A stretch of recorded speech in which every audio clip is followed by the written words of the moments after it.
Let's bring in Trey Williams, CEO of FleetForce Truck Driving School. Trey, thanks very much for being on with us today.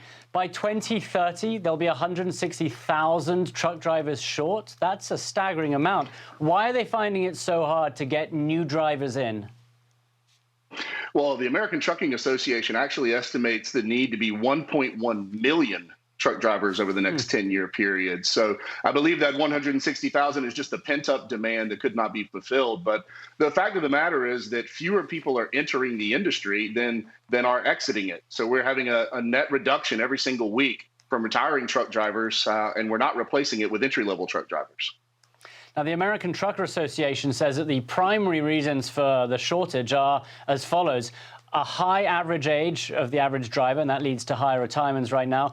Only 7% of all drivers are women. That needs to be opened up. The inability of some would-be and current drivers to pass a drug test, notably marijuana, which is still banned federally, and the federally mandated minimum age of 21 to drive commercially across state lines. So what needs to change to get more people in the door driving trucks? How do you incentivize them to do so?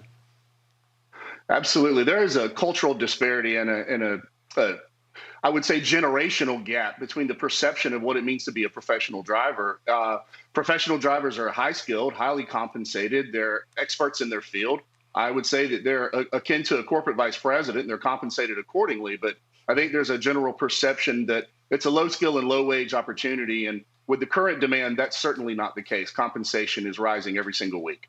Can I ask you, what might an average truck driver expect to earn in a year?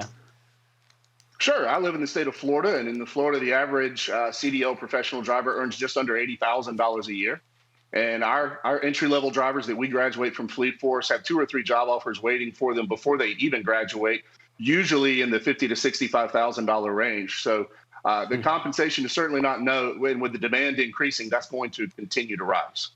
Interesting. So are you seeing not enough demand for the places, or that it's just too hard to become a driver?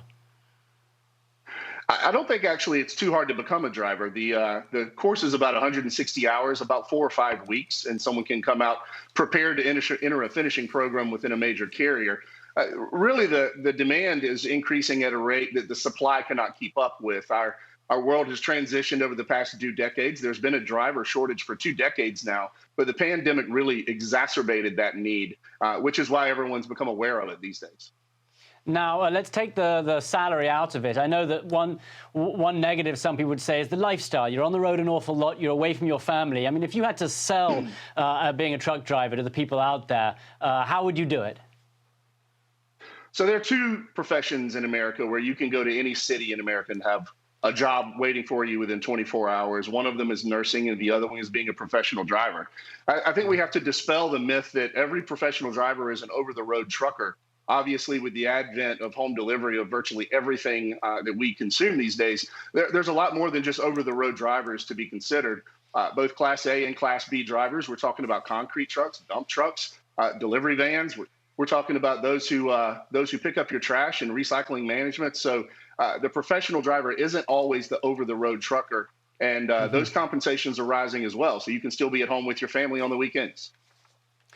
Trey Williams from the FleetForce Truck Driving School. Thank you, sir. And if anyone wants to become a truck driver, you are the man to speak to, I imagine. It is such an essential industry. So, get out there. It's a good job. It's hard work, but it's rewarding from everything I've heard. So thank you, sir, for coming on.